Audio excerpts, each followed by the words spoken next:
बिहार में voter list को लेकर बवाल मचा हुआ है। राहुल गांधी ने पटना में अजीम इत्तेहाद के एहतजाज में शामिल होकर बिहार के सियासी टेम्परेचर को मजीद इजाफा कर दिया है। दरअसल बिहार में वोटर लिस्ट की स्क्रीनिंग को लेकर अपोजिशन पार्टियां मुखालिफत कर रही हैं।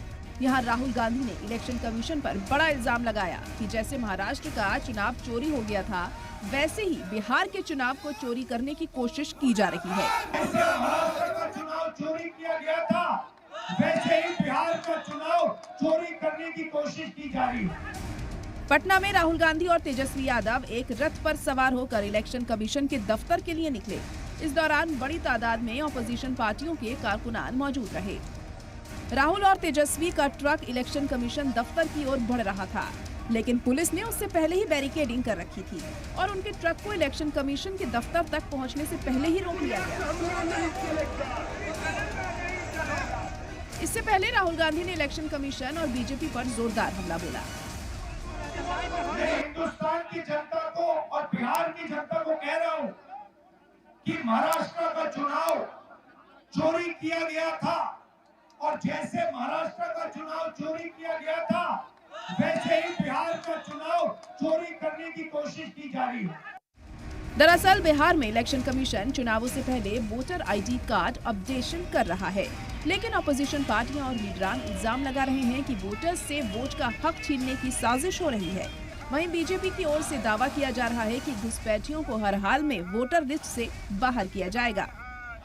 इलेक्शन कमीशन ने अपनी विश्वसनीयता जो है वो खो दिया है और लगातार जो है गरीबों का वोटर लिस्ट से नाम काटने की बड़े पैमाने पर तैयारी चल रही है। पिकनिक मनाने आए थे, बिहार की समस्या से उनको कोई लेना देना नहीं, बिहार के विकास के लिए कोई योगदान नहीं।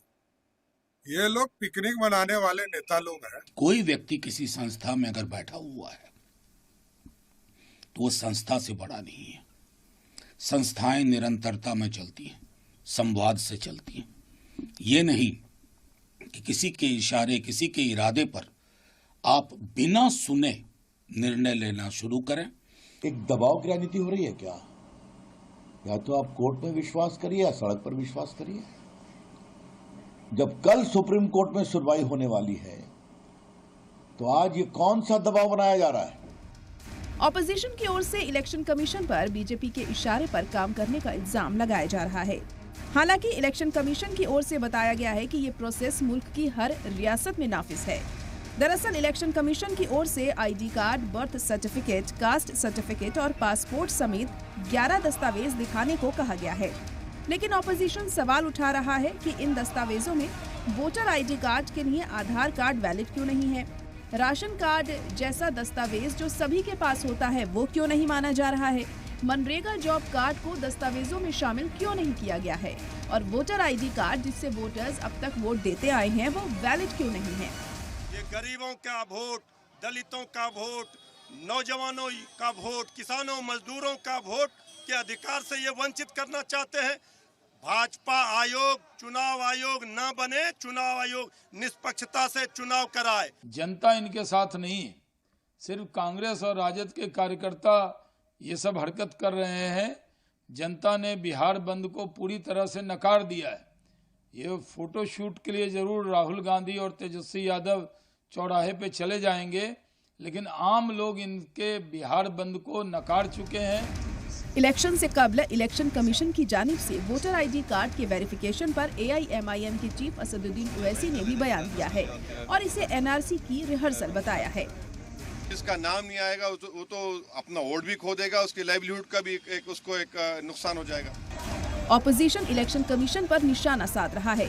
चुनाव चोरी तक के इल्जाम लगाए जा रहे हैं। वहीं हुकूमत की ओर से दावा किया जा रहा है कि बिहार में ऑपोजिशन की जमीन खिसक रही है, वो फिर से हार की कगार पर खड़े हैं।